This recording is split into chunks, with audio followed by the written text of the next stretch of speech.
오늘 하나님께서 주시는 말씀은 마가복음 7장 24절에서 30절까지의 말씀이 되겠습니다.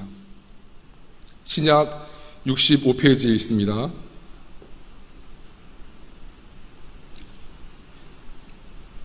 신약 65페이지에 있습니다.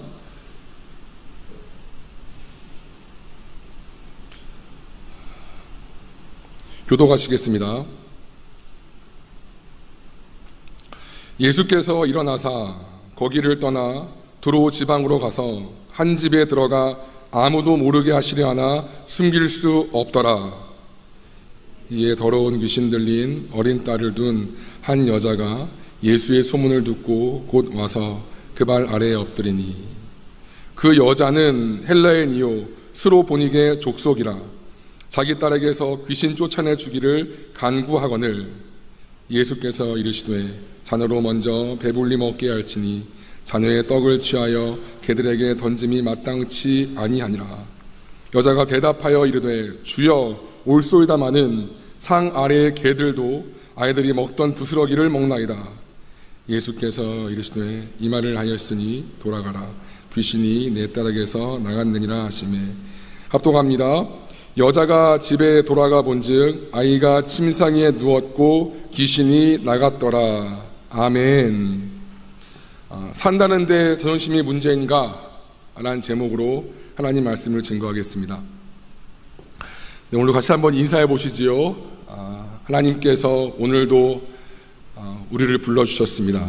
우리 각자 양옆으로 보시면서 인사했으면 좋겠습니다. 시작.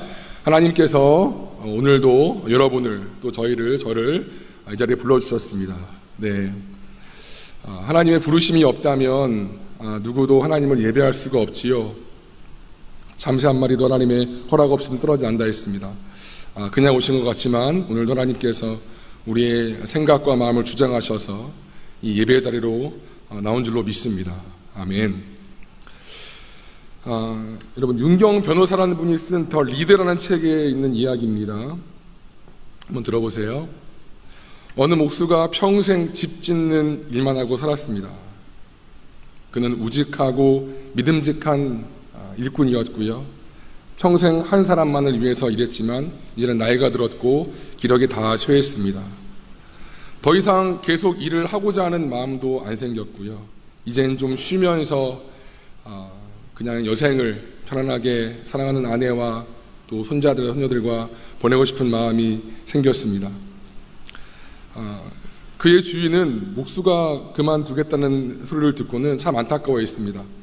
그는 여전히 훌륭한 일꾼이었고 빈틈없는 전문가였고 여전히 일을 참 잘하는 그런 사람이었기 때문이었습니다. 목수가 떠나겠다는 말을 하자 주인은 마지막 한 가지 부탁을 합니다. 여보게 집을 딱 한 채만 더 지어줄 수는 없겠나? 목수는 처음엔 싫다고 했습니다. 이젠 하고 싶은 마음도 없고 이미 일을 그만두겠다고 이제 은퇴하겠다고 마음 먹기 때문에 마음이 안 생긴 것이지요. 그런 목수에게 주인은 이렇게 한 번 더 설득을 합니다. 이 집은 말일세 내 친구를 위한 것이야. 내가 개인적으로 부탁을 하는 것이니 특별히 자네가 지어주면 좋겠네. 목수는 내키지 않는 마음으로 마지못해 승낙을 하고는 자기의 마지막 작품, 마지막 집을 짓기 시작합니다. 하지만 마음은 이미 떠나 있었지요. 제일 좋은 재료를 찾으려고 이리저리 다니지도 않았습니다. 목재를 고르지도 않았고요. 재료만 안 좋은 것이 아니라 완벽하게 진료했던 이전의 장인 정신도 없어졌습니다. 드디어 일을 마치고 난 후 그 목수는 뒤로 물러서서 집을 한번 훑어보았습니다. 별로 기쁘지도 않았지만 어쨌든 끝이 나서 좋았습니다. 처음에 그만둘 생각을 했을 때에는 주인 부탁을 들어주지 말고 그냥 그만둘 걸 싶었습니다. 이 집은, 이 작품은 자기의 평생 이 업을 마무리 짓기에는 영 아니었기 때문이었습니다. 주인은 마지막으로 집을 보러 오더니 자기 호주머니에서 현관문 열쇠를 꺼내 그걸 그 늙은 목수에게 쥐어주었습니다. 그리고 이렇게 말을 했어요. 이건 내가 자네에게 주는 선물이네. 평생 한 마음으로 일해주어서 고맙네. 이건 이제 자네의 집이야. 그 말을 들은 목수는 자신의 귀를 의심했습니다. 그리고는 커다란 충격에 빠졌지요. 만일 자신의 집이란 걸 알았더라면 아마도 그는 완전히 다른 방식과 다른 마음으로 그 집을 지었을 것입니다. 100년이 지나도 끄떡도 하지 않는 자기의 온 정성을 기울여서 그 집을 지었겠지요. 그리고 그는 더 이상 수리가 필요 없을 만한 훌륭한 집에서 남은 여생을 살았을 것입니다. 여러분, 이 이야기를 듣고 어느 분께서는 참 그 목수가 어리석다, 끝까지 하시지 라는 생각이 들지도 모르겠습니다. 하지만 이 이야기는 사실 우리들의 이야기지요. 우리도 매일마다 하루에도 몇 번씩 이러한 일들을 겪고 있습니다. 우리는 많은 경우 열심히 살기보다는 단지 할 수 있을 만큼만 하면서 베스트가 아닌 그냥 굿, 차선 체계로 그걸 막으려고 하고 때울 때가 많이 있습니다. 그리고 결국 자신이 만들어 놓은 이 상황, 자신이 대충 지은 집에서 살아야 되는 결코 유쾌하지 못한 환경을 만들 때가 많이 있습니다. 때론 두렵고 무서워서 그 환경을 도망하려고 할 때도 있지만 어쨌든 오늘 나의 이 모습은 여러분 어제까지 내가 선택한 이 선택의 결과물이라는 것을 기억하셔야 됩니다. 그리고 내일의 삶 또한 바로 오늘 지금 나의 태도와 선택의 결과로 보여진다는 사실도 기억하셔야 됩니다. 결국은 이 이야기를 통해 알 수 있는 건 모든 것은 우리 자신의 태도로 인해서 결정된다는 말씀입니다. 오늘 본문을 보면 예수님께로 나왔던 한 여인의 모습에 대해서 보여주고 있습니다. 성경은 그가 헬라인이었고 수로보니게의 족속이라고 말합니다. 수로보니게라는 뜻은 수로, 시리아, 보니게, 베니게입니다. 그러니까는 페니키아죠. 시리아 지역에 있는 페니키아 그 땅에 있는 그런 이방 여인이었습니다. 이곳은 지금으로 말하면 이스라엘 북동쪽의 레바논 지역이에요. 거기에 살았던 이방 여인이었다는 것입니다. 예수님께서 갈릴리 지역에서 사역을 마치시고 이 페니키아 항구에 있는 두로 지방으로 갔을 때 이 귀신 들린 여자, 그 이방 여인이 예수님이 오신다는 소문을 듣고 찾아간 것이지요. 그래서 여러분 오늘 주안점으로 볼 것은 본문이 위치한 구조를 보셔야 합니다. 본문 바로 전에도 예수님을 찾아온 사람이 있었어요. 7장 첫 분을 보면 바리새인들입니다. 바리새인들도 예수님을 찾아왔습니다. 마가는 이 7장에서 의도적으로 바리새인과 이 이방 여인을 대조시키고 있는 것입니다. 또한 여러분 8장을 보세요. 8장 11절을 보면 또 바리새인 이야기가 나옵니다. 그러니까 가나안 이 이방 여인의 그 본문을 중심으로 앞뒤에 바리새인의 이야기를 배치하고 있다는 것입니다. 마가가 무엇인가 이 구조를 통해서 우리에게 주시는 메시지가 있다는 것입니다. 두 부류, 바리새인과 이방 여인 다 예수님을 찾아온 사람들이었어요. 그러나 이스라엘의 관점에서 보면 이들의 위치는 끝과 끝으로 아주 달랐습니다. 바리새인들 여러분 잘 들어보셨죠? 그리고 서기관들, 이 사람들은 유대 종파 가운데서도 율법, 즉 하나님의 말씀에 가장 헌신적인 사람들이었습니다.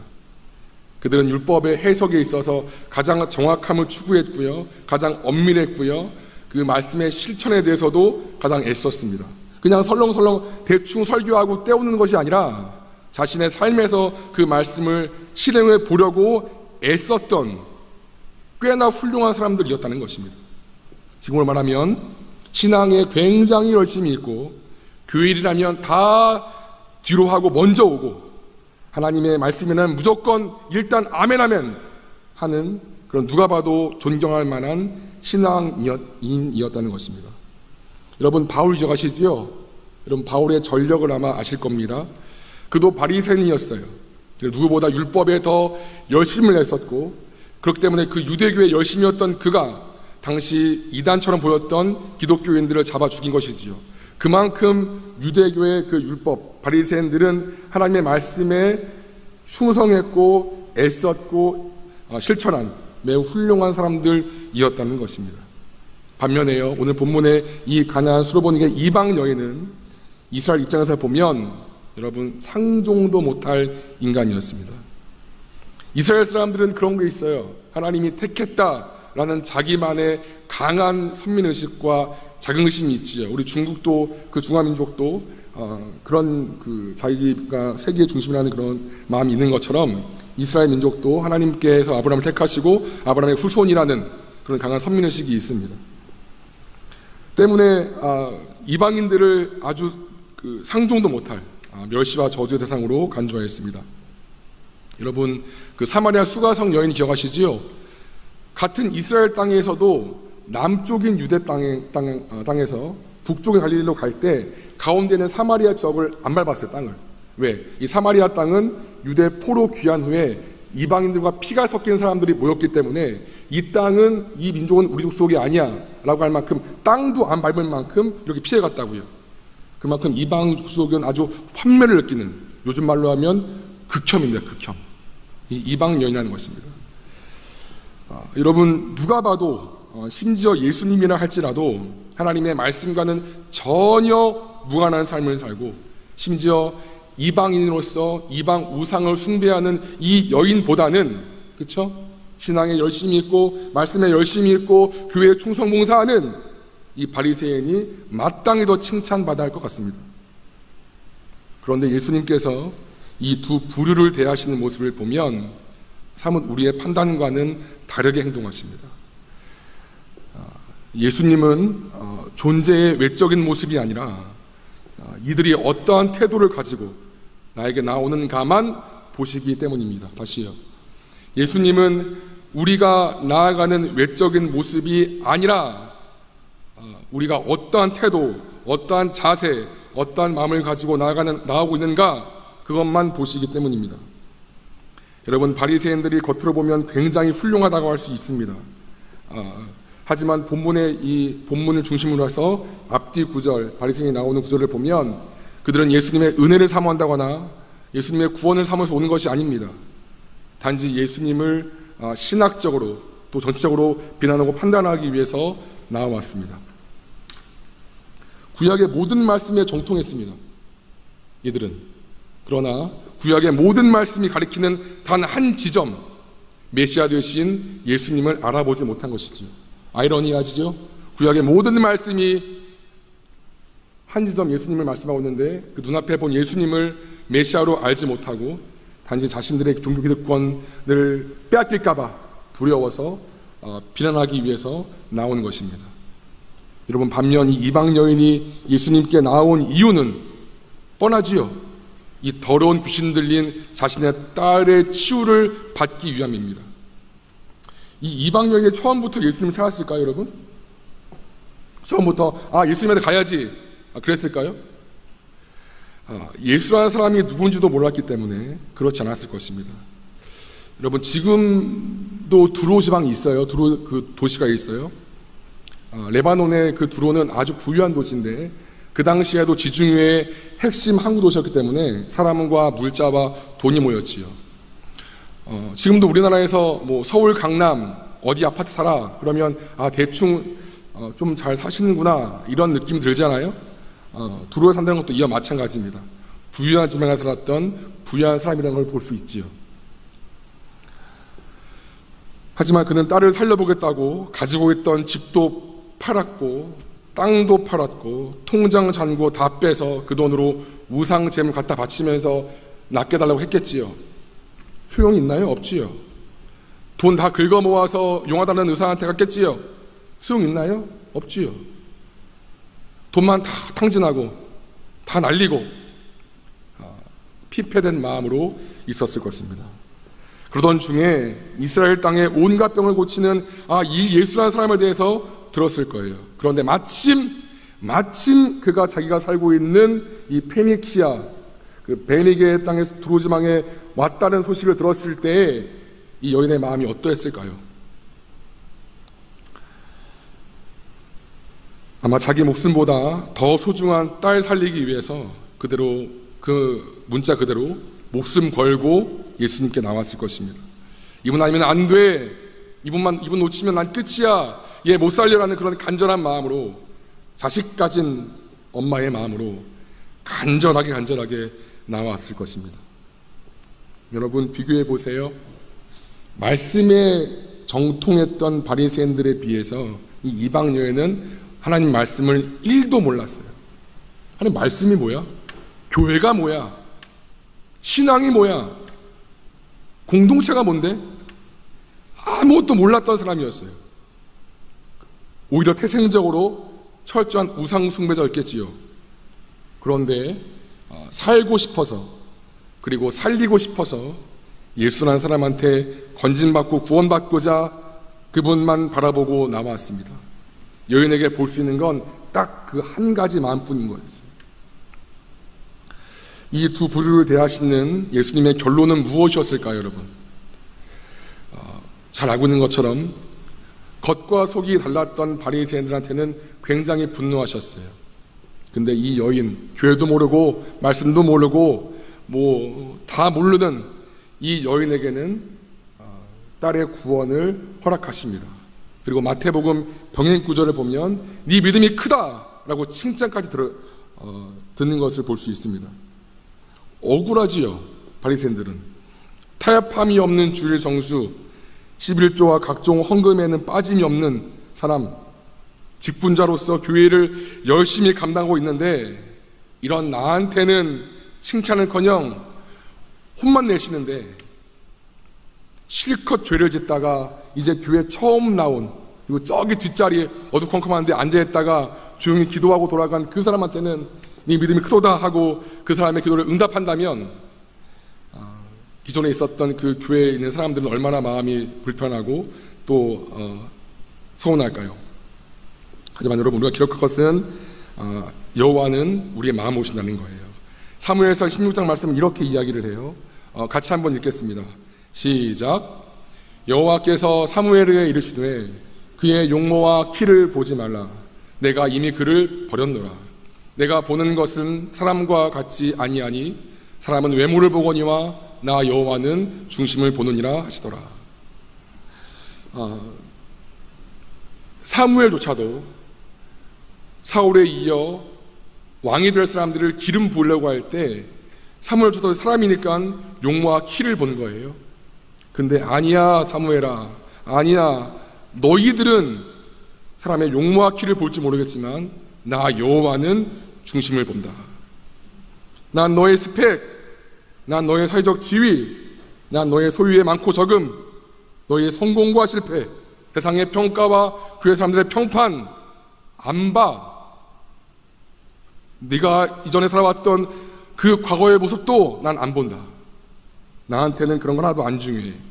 한 가지, 단 나를 향한, 나 예수를 향한 현재 지금의 너의 모습만 본다라고 말씀하시는 것입니다. 이거 보면 18장은 또 이런 말씀이 있어요. 같이 한번 읽겠습니다. 시작. 바리새인은 서서 따로 기도하여 이르되 하나님이여, 나는 다른 사람들 곧 토색, 불의, 간음을 하는 자들과 같지 아니하고 이 세리와도 같지 아니함을 감사하나이다. 나는 일에 2번씩 금식하고 또 소득의 11조를 드리나이다 하고. 근데 세리는요, 멀리 서서 감히 눈을 들어 하늘을 쳐다보지도 못하고 다만 가슴을 치며 이르되 하나님이여 불쌍히 여기소서, 나는 죄인으로 되어야 하였느니라.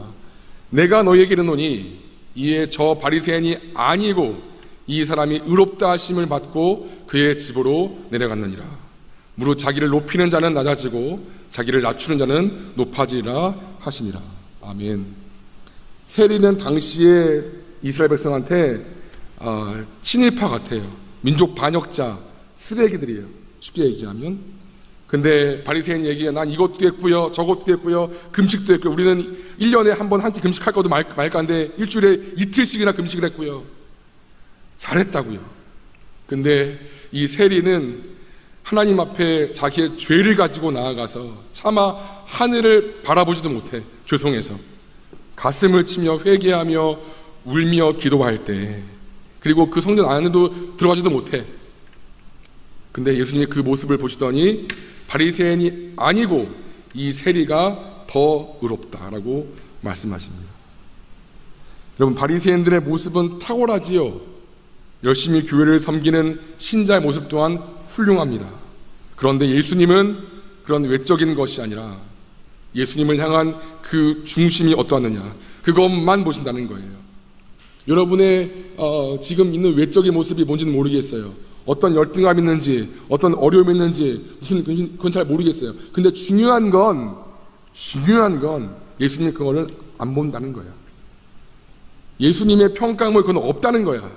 그럼 뭘 보냐? 네가 지금 나한테 어떠한 마음으로 나오느냐. 심지어 교회 처음 나왔던 이 이방인조차도 예수님의 인정을 받을 만큼 과연 네가 나 예수를 향해서 지금 어떠한 마음으로 나오는가, 그것만 본다는 거예요. 이 중심이 없으면 아무리 말씀을 달달 배우고 교회 모든 성도가 다 나를 칭찬한다, 잘한다, 참 훌륭해 라고 말한다 할지라도 정작 나에게 있어서 예수는 그냥 내 소원 성취, 내 기도 제목 응답, 내 문제 해결을 위한 그런 죽은 종교 대상일 뿐이라는 것입니다. 오늘 예수님은 이 중심을 믿음이라고 말씀하십니다. 오늘 마가는 의도적으로 바리새인 사이에 이방 여인의 구원을, 이 믿음의 구원을 삽입함으로써 어떠한 마음으로 나아야 되는지 우리에게 보여주고 있는 것입니다. 그리고 이어서 한 가지를 더 보실 건데요. 이 믿음이라는 것이 신자의 간절함과 연결되어 있음을 여러분 기억하세요. 다시요. 이 믿음이라는 것은 신자의 간절함과 연결되어 있습니다. 여러분, 본문을 보시면 전혀 예수님스럽지 않은 말씀을 하세요. 26절, 7절을 볼게요. 26절을 보실게요. 그 여자가 헬라인인 이방인 여자가 간구했지요. 근데 7절에서 예수께서 이르시되 자녀로 먼저 배물리 먹게 할지니 자녀의 떡을 취하여 개들에게 던짐이 마땅치 않다라고 막 이렇게 지금 말씀하십니다. 무슨 말씀이에요? 여기서의 자녀란 이스라엘 백성이고 개는 이방 여인이에요. 쉽게 말하면 야, 개 같은 너한테 은혜 줄 거 없어. 개 같은 너 이방 여인한테 내 구원 줄 거 없어 라고 말씀하시는 거예요. 이 말만 들어도 참 놀라 자빠질 만한 말씀이에요. 아니, 우리 예수님이 사랑이라면서 다 구원한다면서, 근데 예수님 전혀 예수님스럽지, 이전과의 발언과는 사뭇 다른 말씀하시는 거예요. 충분히 시험 들고 내 존심이 상하고 그 자리를 박차고 나온다고 해도 전혀 이상할 만한 상황이 아닙니다. 은혜 받고 싶어서 나온 그 여인한테 야, 너 가, 이 개 같은 XX야. 말이 돼요, 여러분? 그러나 여러분, 사실 이 예수님의 이 말씀은 여인 이퀄 개다라는 모욕적인 뜻으로 하신 말씀이라기보다는 원래는 구원의 순서를 말씀하시는 거예요. 여러분, 오해하시면 안 돼요. 지금도 반려견들이 많이 있지요. 그런 반려견들이 많이 있는 그런 사람들이 있지요. 당시에도 애완견을 가지고 있는 그런 자녀들이 많이 있었어요. 그래서 부모들은 먼저, 여기 보세요, 27절이에요.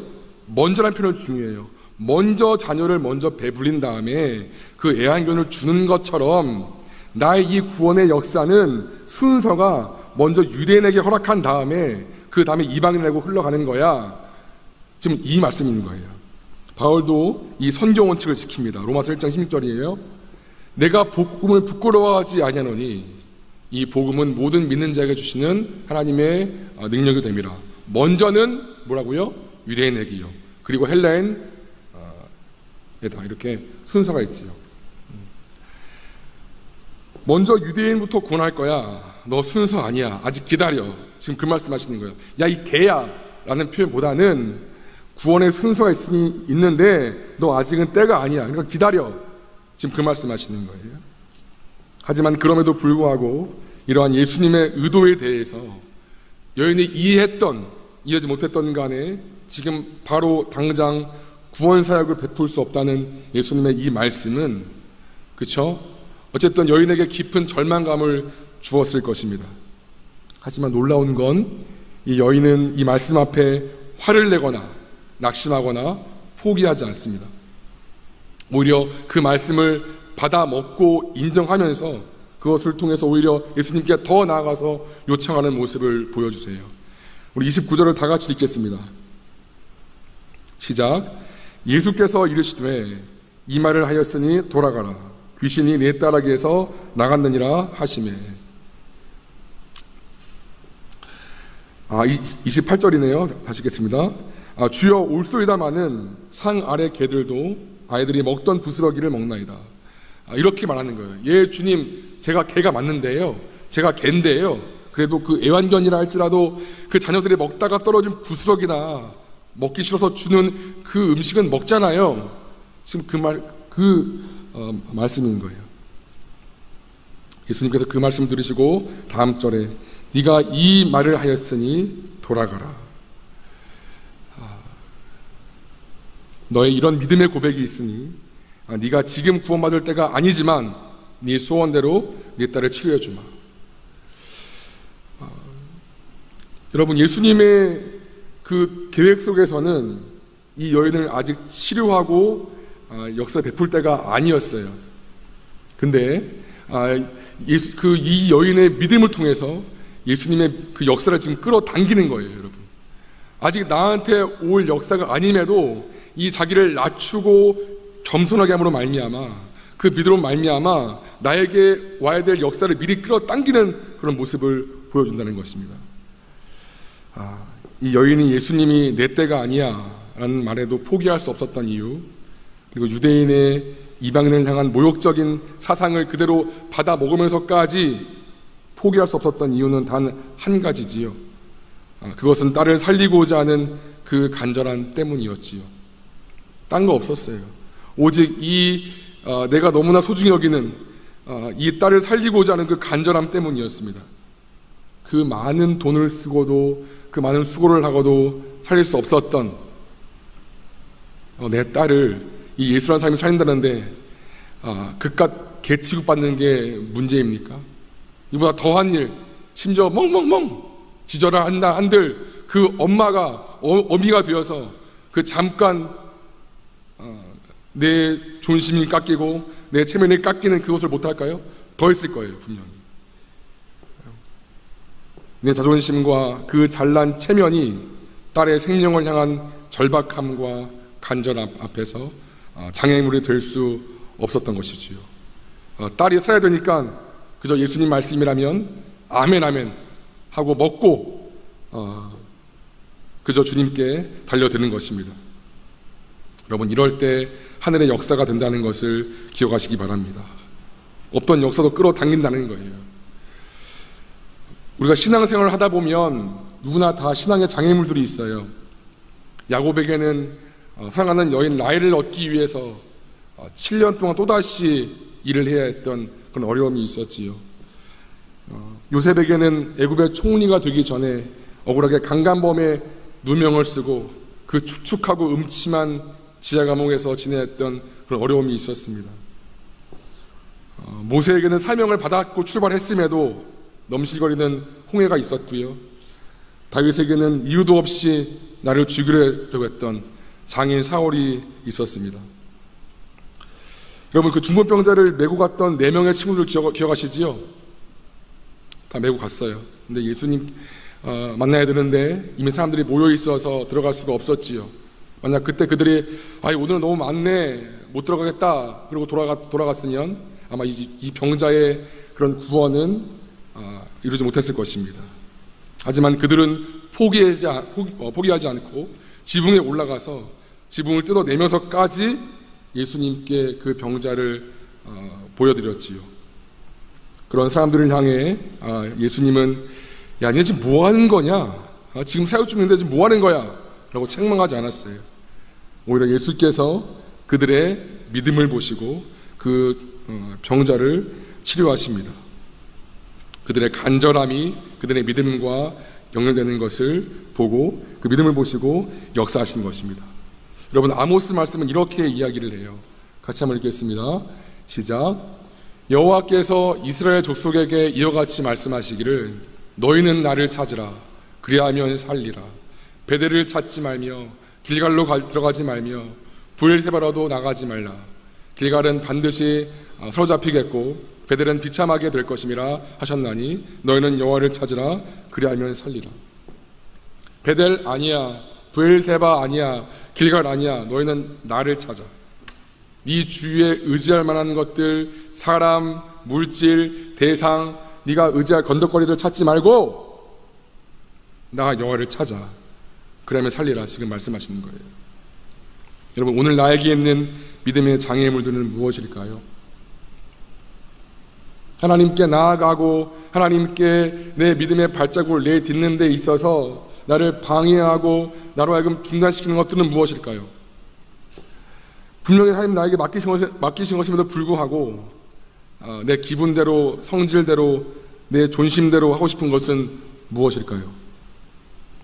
주께서 우리 안에 그런 마음이 들 때마다 이 수로보니게 여인의 간절한 믿음을 기억나게 하시기를 축원합니다. 여러분, 우리가 하나님께 나아갈 때요, 그냥 주시면 좋고 안 주면 말지, 또는 대충 하고 이런 것들은 하나님이 기뻐하는 태도가 아닌 것입니다.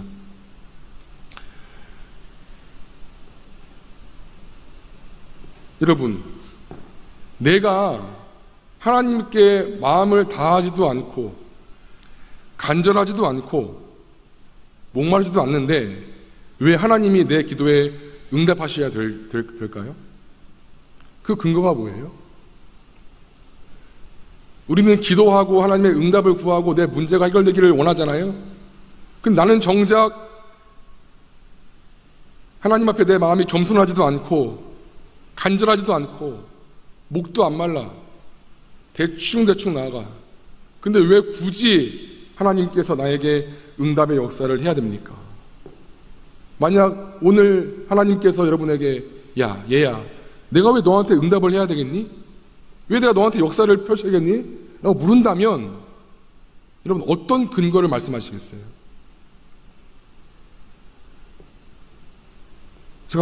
제가 기도했잖아요. 알지 그럼. 근데 어떻게 했니 기도를? 어떤 마음으로 했니? 교회 봉사했잖아요. 알지 그럼. 내가 봤지.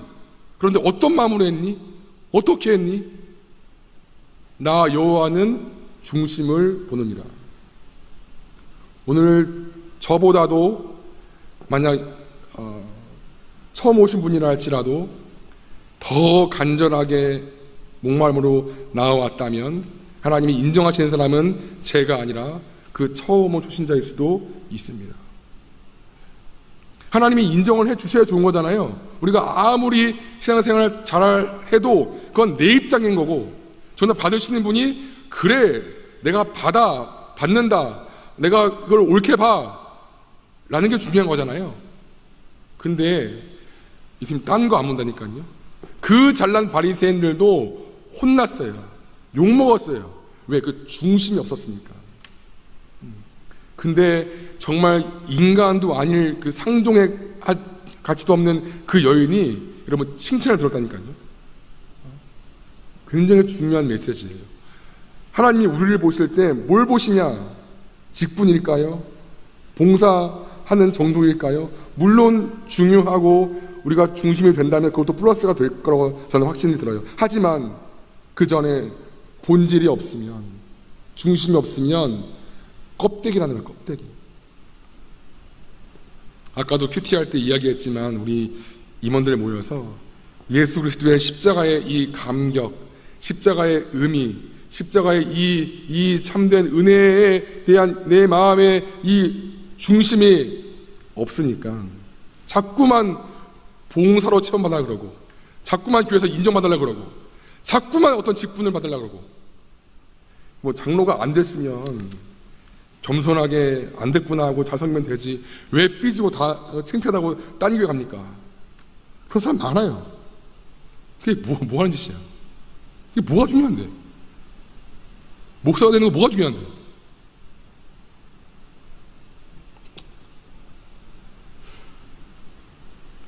오늘 본문이 보여주는 것은 두 가지입니다.